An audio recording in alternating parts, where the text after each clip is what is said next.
Os ministros do Supremo Tribunal Federal julgaram hoje diversas ações sobre temas eleitorais. Detalhes para a gente o repórter Leandro de Souza, que falou ao vivo da STF. Boa noite, Leandro.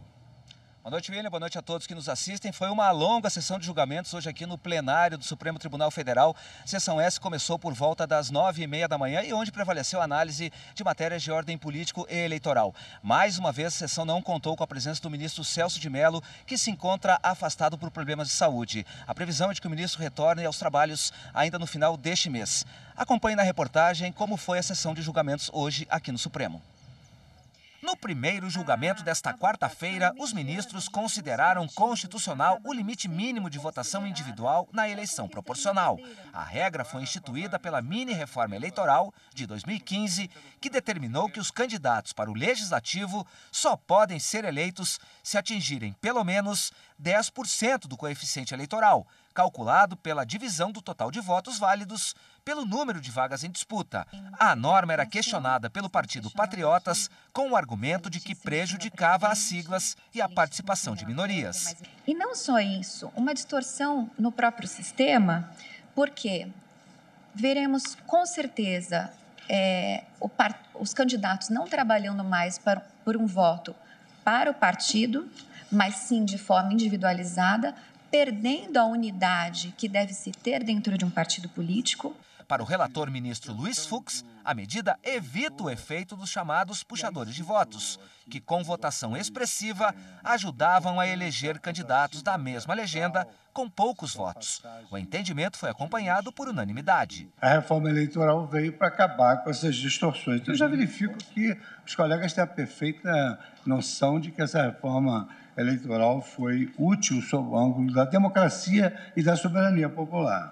Também foi julgada a ação sobre as chamadas sobras eleitorais, que são as vagas para deputados e vereadores que não foram preenchidas de acordo com a fórmula eleitoral. Os ministros confirmaram que todos os partidos que concorreram na eleição podem participar da divisão dessas vagas. A partir das sobras eleitorais, cuidou o Congresso Nacional de optar por uma entre as várias fórmulas possíveis para disciplinar a distribuição das cadeiras não preenchidas após a aplicação dos divisores previstos na legislação de regência, sem discrepar do cerne do sistema de representação proporcional. Ainda na pauta política e eleitoral, foi concluída a análise da validade de dispositivo da Lei dos Partidos Políticos, alterada em 2015, sobre a criação, fusão e incorporação de legendas.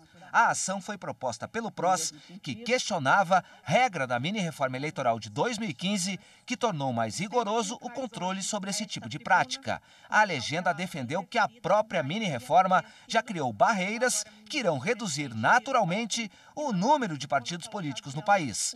Como exemplo, a defesa citou que 23 partidos atualmente têm acesso ao fundo eleitoral.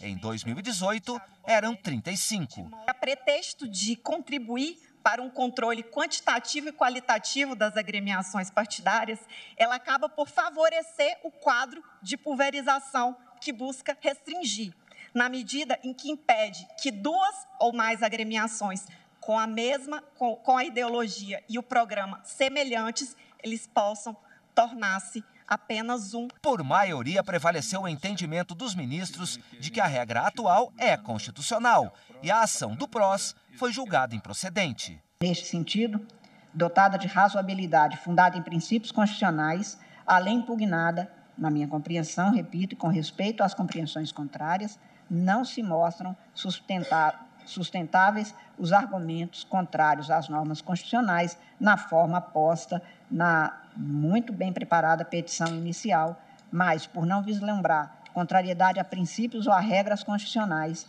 nas expressões postas nos dispositivos impugnados, eu voto no sentido de julgar improcedente a presente ação direta de inconstitucionalidade, reafirmando a medida cautelar. Quem também acompanhou a sessão plenária de hoje, que predominaram os temas eleitorais, foi a consultora jurídica aqui da TV Justiça, Karina Zucolotto. Boa noite, Karina. Boa noite, William. Indeferimento de registro de prefeito eleito, a regra é a realização de novas eleições, correto? E essa foi a decisão que os ministros deram no recurso extraordinário, que foi julgado logo no finalzinho da sessão plenária desta quarta-feira. E como a gente viu na reportagem, matéria eleitoral predominou hoje no plenário do Supremo Tribunal Federal. Tanto os julgamentos que aconteceram pela manhã desta quarta-feira, como os julgamentos desta tarde, matéria eleitoral foi, sem dúvida alguma, grande protagonista. E nesse caso, foi um julgamento até bastante rápido, em que os ministros confirmaram uma decisão do Supremo Tribunal Federal, já proferida em sede de ação direta de inconstitucionalidade, que foi julgada em março de 2018, confirmando a constitucionalidade de um artigo do Código Eleitoral que prevê exatamente isso, quando houver indeferimento de registro de candidatura, cassação do diploma ou do mandato de prefeito, por exemplo, daqueles candidatos que venceram a eleição e que estavam disputando dentro do sistema majoritário, no caso chefes do Poder Executivo e senadores, aqui no caso concreto era um prefeito, deve ser, e foi vencedor, deve haver novas eleições, devem ser realizadas novas eleições. E essa decisão foi confirmada num julgamento, como eu disse, bastante célere. Aqui no caso concreto, o prefeito do município de Cristiano Ottoni, em Minas Gerais, questionava judicialmente o indeferimento do registro da sua candidatura para o pleito de 2016, que ele acabou concorrendo, mesmo questionando judicialmente esse indeferimento do registro da sua candidatura, venceu as eleições de 2016, mas quando o processo chegou ao TSE, foi confirmado o indeferimento do registro da candidatura dele, porque as contas de 2012 não teriam sido aprovados pela Justiça Eleitoral. E aí, considerado inelegível, determinou o TSE que novas eleições fossem realizadas à luz do que determina o Código Eleitoral, com base na modificação feita também pela mini-reforma em 2015. E o que se questionava aqui justamente era uma possível inconstitucionalidade desse dispositivo, que os ministros afastaram, embasando na jurisprudência atual do Supremo. Portanto, chefe do Poder Executivo, eleito, vencedor do pleito eleitoral, que tiver o registro da candidatura indeferido pela Justiça Eleitoral, deve ser afastado e novas eleições realizadas como determinado tanto na ADI e agora confirmado nesse recurso extraordinário que foi julgado hoje, nesta quarta-feira. Sessão de quinta apenas à tarde, né? Amanhã não tem extraordinária pela manhã. A partir das 14 horas a gente acompanha tudo aqui pela TV Justiça. Obrigado, Karina.